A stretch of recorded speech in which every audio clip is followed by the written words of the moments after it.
Аламлардын ээси жана жаратуучусу Аллах субхану ва таалага өзүнүн табиятына гана ылайык даражада. Балким биз алсыздыктан жетишпеген, алсыздыгыбыздын амалын түшүнгөн жаратуучубузга өзүнүн даражасына ылайык мактоолор айтабыз.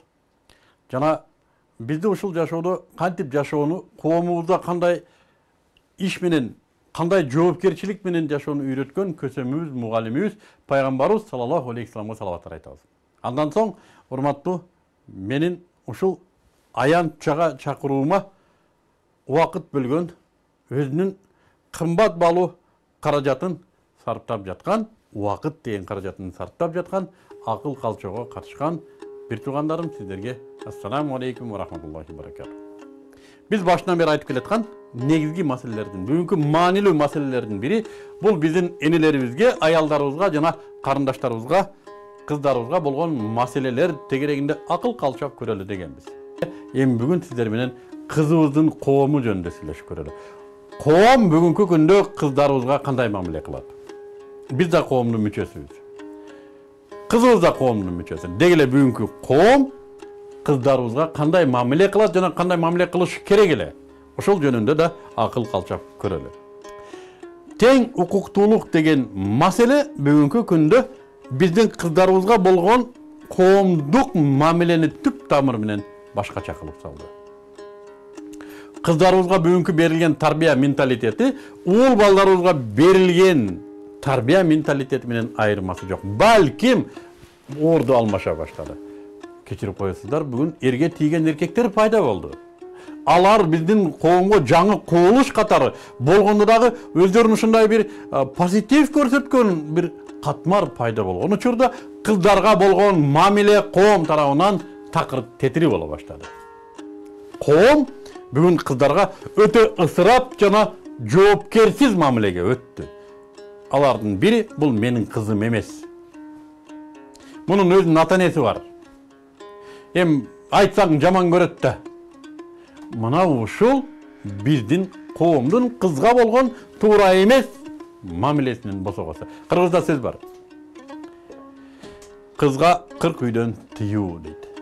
Кыз кайда баспасын, эгер туура эмес иш кылса, ар бир үй кызды тыйганга коомдук укугу бар. Паланчанын кызы дедирбе мени деп ата бекем кармайт.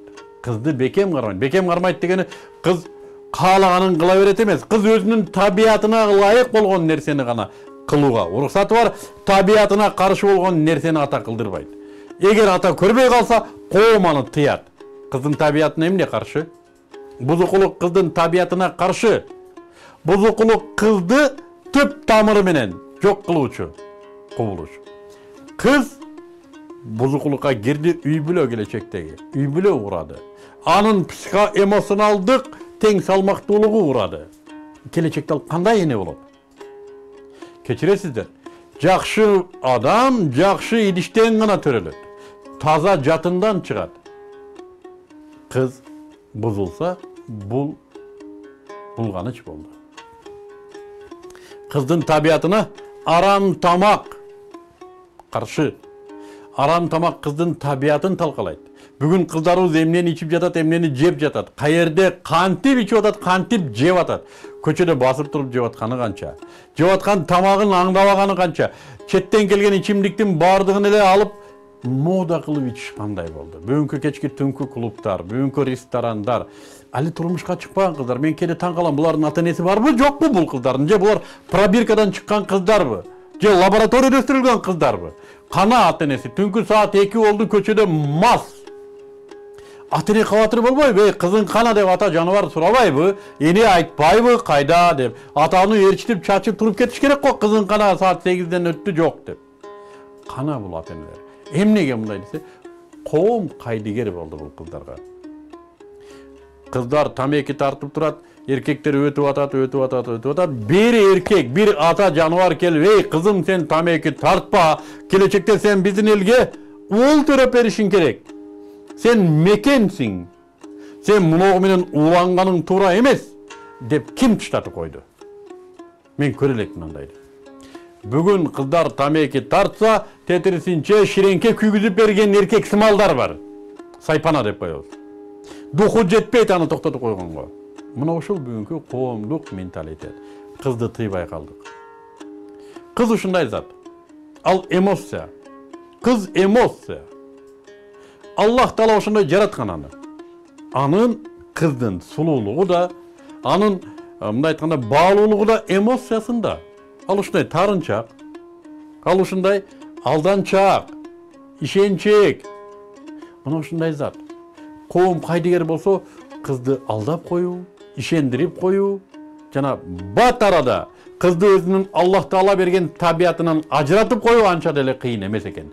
Караңыздар, акыркы 20 жылдык кайра куруу доорунда кыздар эмнеге айланып калды?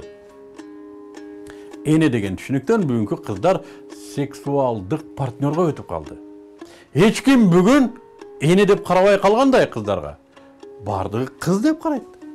Сексуалдык объект деп карайт. Биздин кыздарды Кытай бузуп аткан жок, кечирип коесуздар. Америка бузуп аткан жок биздин кыздарды. Биз өзүбүз кайдыгерлигибиз менен бузуп атабыз. Кыздын Аллах Таала тарабынан алган убактылуу гана байлыгы бар. Анын сулуулугу, жаштыгы, наздуулугу, мээримдүүлүгү, назиктиги деген şu 5-6 нерсени камтыган убактылуу берилген капиталы бар. Мына ушуну кыздарыбыз өз убагында жайгаштырып алыш керек. Өз убагында инвестициялап алыш керек келечегине. Эгер аны сайрандап бүгүнкү күндө соолутуп ала турган болсо, эртең кыздарыбыз эмне болду? Эмне болду эртең ал кыздарды? Ким алат ал кыздарды? Кимден төрөйт ал кыздарды? Тилекке каршы бүгүн атасыз төрөп, уялбай бетбактык менен көтөрүп жүргөндөр болду. Бүгүн бар ушундайлар. Мына ушул нерсе бүгүн маданиятка айлана баштады. Эч кандай эрге тийбейт, ойноп жүргөн, анан караса карып баратат, эптеп бирөөдөн тууп алды, жана анысын жашырбайт. Никесиз төрөгөнүн жашырбайт. Мына ушундай бетбактык маданиятка айлана баштады. Ким буга күнөөлүү? Биз коом күнөөлүүбүз. Биз ушул маданиятты кабыл кыла баштадык. Эркектердин эрге тийгенин кабыл кыла баштагандан кийин бул кыздарыбызга ойлонбосок болбой калды деп биз ушул маселени көтөрүп атабыз. Кыздарыбызга бүгүн коом 40 үйдөн тыюу дегендей мамиле кылышыбыз керек. Менин кызымбы, кимдин кызы болгондон эч кандай көз карандысыз бизге, улутубузга, динибизге туура келбеген мамиледеги кызды тыйып коюу биздин жоопкерчилигибиз. Анын урматын койгон акыбалда, ал кызга түшүндүргөн акыбалда тыйып коюу коомдун милдети. Балким ушул нерсе бизге жетпей аткандыр. Мен бир нерсени байкадым. Мен эгерде көчөдө кыздарыбыздын кандайдыр бир туура эмес деп коелу, кээ бир кыздарыбыздын туура эмес жактарын көрсөм, өтүп кетпей калдым. Ушул нерсени барып, ал кыздын урматын койгон акыбалда, ушундай бир аталык мээрим менен түшүндүрчү болдум. Билесиздер, бир нерсени байкадым. Биздин кыздардан айланса болот. Уялат экен. Азырда көбү уялат. Мен бир жолу ушу кыска көйнөк кийип отурган экен, бир жерде бир кыз жанагы өтүп кетүүм кыйын болду жанагы жерден. Анан токтодум, кызым айланып кетейин. Бир сөз айтсам капа болбойсуңбу деп сөзүмдү баштасам түшүндү. Ордунан туруп, көйнөгүн ылдый кылды да башын жерге салып турат. Анан айттым, кызым, ыйбалуу эле кыз экенсиң. Эми узунураак кийип алгын. Көчөдө муногу денеңди көрсөткөнүң туура эмес деп. Уялды, түшүндү, кечиресиз деп басып кетти. Мен ушунчалык бир уялдым ушул сөздү айтып атканыма. Эмнеге? Биз ушул кыздарды жылаңач кылып көчөгө чыкканда гана айтып калдык ушул нерсени. Ага чейин тыйбадык. Эми ушул нерсеге көңүл бурушубуз керек экен. Бүгүн көчөгө чыгабыз. Көчөгө чыкканда кыздарыбызды карайбыз. Эгерде биздин кыздарыбыз өздөрүнүн табиятына туура эмес келип аткан, өздөрүнүн табиятын ыдыратуучу, кууратуучу, мына ушул табиятынан ажыратуучу мамиледе болсо, тыялы туугандар. Жаман көрбөйт. Ал кыз жаман көрсө да, Аллах жаман көрбөйт бизди. Аллах мына ушул нерсени бизге аманат кылды. Кызга 40 үйдөн тыюу.